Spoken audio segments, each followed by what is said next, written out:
Hey everybody, welcome to this is a road. This is a good road. This is a perfecto day. It's a good road, and it's a good road matched to the good car. This is the new Audi S3, and there are some major updates.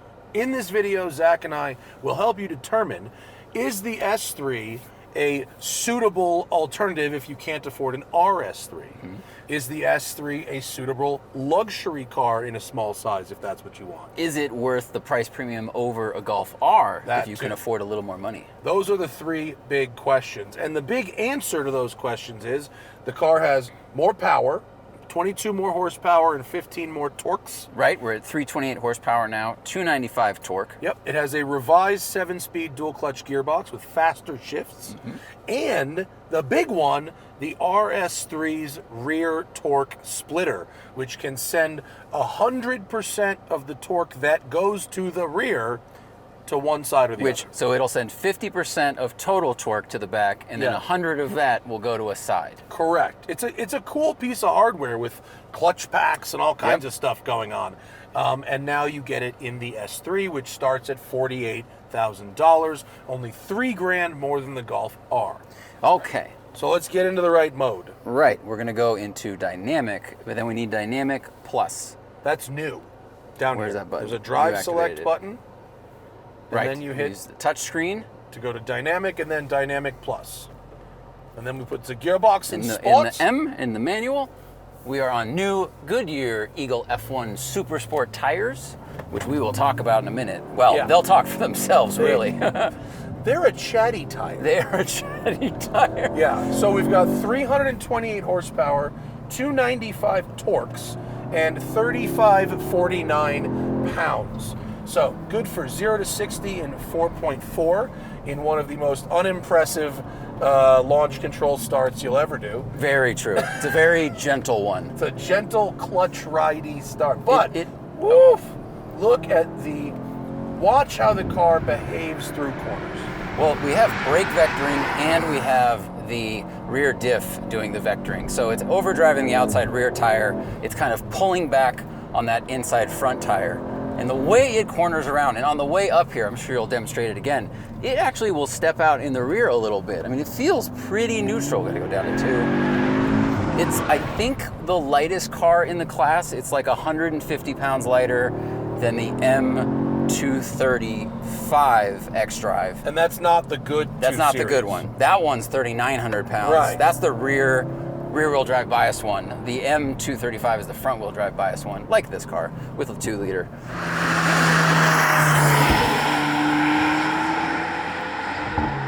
But the days of this sort of super understeery Audi sports car are kind of coming to an end, because this car is amazingly neutral through very aggressive hairpin corners. Just coming out of that corner, I punched it in second, and I felt the back end push us around, not the front understeer, not the front, it doesn't feel heavy in the front, it feels really even. We've got a quicker steering rack also, progressive rack also, so it keeps the steering really sharp. And compared to the RS3, which uses the stupid square steering wheel, this one has the round wheel. So that's actually a 0.4 even against the $20,000 more RS3. Yeah. Now the RS3, of course, gets the 5-cylinder. It's 75 more horsepower. It is faster. It is a step up. But most of the time, the differences in how they drive are less than you'd think. And for most people, most drivers, it also has a slightly different transmission, right? But this has an improved 7-speed, but it's not the same. The transmissions, frankly, behave mostly the same between the two cars, but the dual clutch in the RS3 uses stronger clutch packs that will handle more torque. Right. So it's basically like if you're going to start tuning this thing to 600 horsepower, that's where it maybe starts to make a difference. The interior is basically the same as RS3. Buttons for your HVAC, buttons for your primary controls, USB ports and a wireless pad, good cup holders in the doors, cup holders here, good armrest. Really good seats. Good storage. Really good seats. We've got, this is the premium package. right? So it's upgraded a lot of things, but it has a thigh extension, which is moving on. awesome. Lumbar support, the bolstering is pretty good. It's not adjustable, but I'd say it's pretty solid. Overall, I do feel like you're getting a lot of car. Granted, this is an expensive one. We'll talk about the price in a little bit. But looking at the options list, it's mostly tech. It's not the fundamental things like the comfort or the structure or any of that stuff. And you can get the base car with the diff thing in the rear. It comes with it. Yeah, it comes with it. You have to spend another, what, $1,500 for adaptive suspension? $1,100, which is a good bargain. Yeah, you want that. Adaptive sport suspension. This one's fully loaded. This one is $60K, but it's as expensive as you could make one of these. To get one equipped for fast driving, you're looking at about $54. Then you start adding tech, and the only thing with the Prestige package, which is $6,000. Yes. That I could skip all of it, but radar cruise. Damn, Yeah. the hairpins. It really takes them well. And I am really impressed with the suspension, because on the way here, we're on some bumpy street, whatever, stoplights and stuff. And in comfort mode, it was soft enough. And then here we're in dynamic, but it's not super hard because we've hit like cattle guards and like right here's a perfect example. GT4, what up? GT4, it soaks that up. It doesn't jolt us around, and then you're on your way. And it settles the car really quickly. The brakes are just okay, I would say. They're not super strong.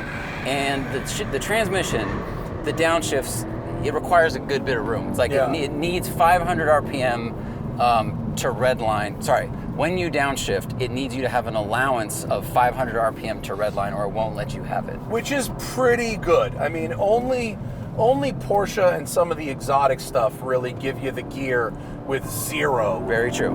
Cushioning, and some of the bad ones require 2,000 or 3,000 RPM. Yeah. 500 RPM is an acceptable cushion for sporty driving. Yeah. I can live with that. And for the most part, the paddles listen to you. The gear changes are smooth. Very smooth. I really feel like this is, and Audi didn't make the comparison, but I just drove the GR Corolla automatic, which is like mid-40s. Mm-hmm. This feels like it is worth every bit of a $10,000 premium or $15,000 premium versus that car, right? So if you go halfway between the GR Corolla at $45K and the RS3 or the M2 or whatever, this really splits that difference. Now I'd like to have a go upwards. Well, we might as well just start with a launch even into a hairpin, because it doesn't matter, because you'll see. I like this car a lot, but this is not the most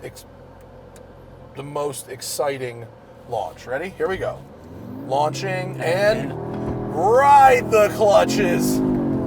Yeah, so not an interesting launch. That slips the clutch like a 14-year-old learning to drive on a farm. Yeah, it's not great. It's so gentle. I mean, maybe they have to save something for the RS3, that'll be coming out, or you drove it. I drove it in Europe, yeah. Now that launches harder, I imagine? It's harder, yeah. It still does with the all-wheel drive cars, unless you have huge power, slipping the clutch is just how you do it. Yeah. I mean, that's just sort of how that process works. I really like the steering ratio here. I like the amount of input required. You've got a really wide torque band, 2,000 to 5,000. So third gear, fourth gear, very usable. Oh man, and it really does maintain a traction path. Look at that, did you feel that? Yeah. So that was me smashing the throttle at the apex and actively rotating the rear. Watch the cattle guard. He took that so good. Just one and done. Oh, and by the way, Audi has dropped the front drive A3. So all 3s are now all-wheel drive. But for essentially front drive architecture, the ability to add throttle here. Nope, I found push. Well, I think the corner was longer than you expected as well. We haven't been here in a couple years. The weight transfer is really nice. It feels really neutral. Yeah. I think if you're really, and I am not, but I think if you're really an expert level driver, you may find this car a little impure and lacking in terms of that ultimate level of fizz. Yeah, I don't think it has a ton of steering feel. Yeah. I like the speed and I like the rack, the progression of the rack, but it doesn't have a ton of feedback from the tires. You know, the shifts are smooth, but that removes you a little bit from that experience. And it's kind of quiet, especially on downshifts, I noticed, which also removes me from the experience. The downshift paddle response for a car at this price point is excellent. Hit red line, no automatic upshifts there. That's very good.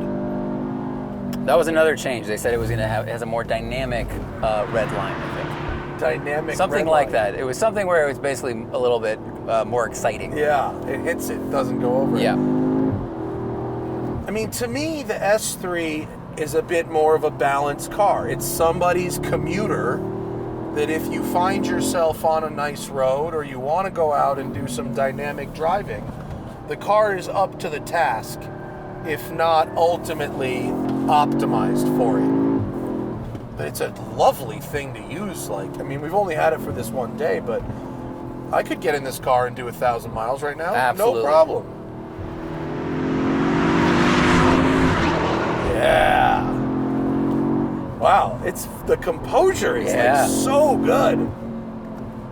You can really just manage the weight transfer so nicely. Stick it. These Goodyears are screamy though, aren't they?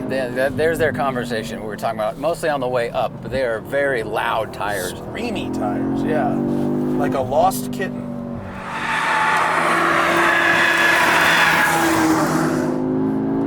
But this going up is very nice. Really keep the turbo spooled. It's got a new technology in the turbo that keeps it spooled when you lift for better boost response going on and off throttle. It also has, I think, spherical bushings. They've done some strut bracing stuff to make the whole chassis a bit stiffer. This road rocks. Yeah, this is great. I think this is a fantastic balance between sport, luxury, space, materials, size, price.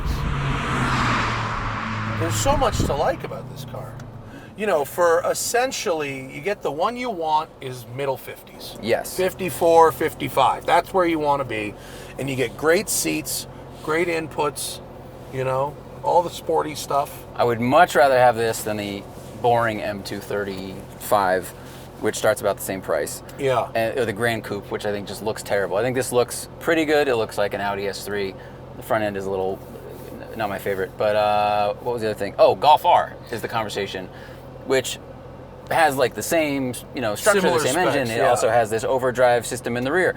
But when I last drove a Golf R, I hated the interior so much. It's all capacitive. We know that about VW. They're walking it back. But this is the perfect amount of hard buttons. They're hidden well. They don't take up the whole interior. We have plenty of storage, and you have reactive screens. Yeah. Like that's what I would want. So I would rather have a base one of these than the loaded Golf R because they have the same power, you know, basically the same diff system. This is actually more rear biased, so it's actually better, and it's a lovely thing to live with if you don't need a hatchback. To me, if the money is close with this and a Golf R, the perceived improvement here is significant. Yeah. I would rather have this than a Golf R for sure.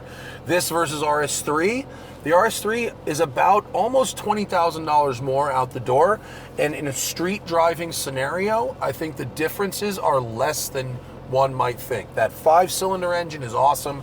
The tunability goes beyond with the 4-cylinder engine here. It sounds different. It's a little more special, but it's a lot more money. And you do have that square steering wheel. It stinks. And if you were literally going to be using it as your everyday car, this gets you more than 85% of the way there for 85% of the price. Not to mention the aftermarket support for this 2-liter is strong, and these engines have a pretty good ceiling. Yeah, I'm into it. I think this is a great little car, and I think this is for enthusiasts who want an everyday practical car. This covers a lot of bases from luxury to sporty to value. So thank you to Audi for having us out today to have a go with this car in Palomar. Thanks to you guys for watching, and we will see you later. Bye.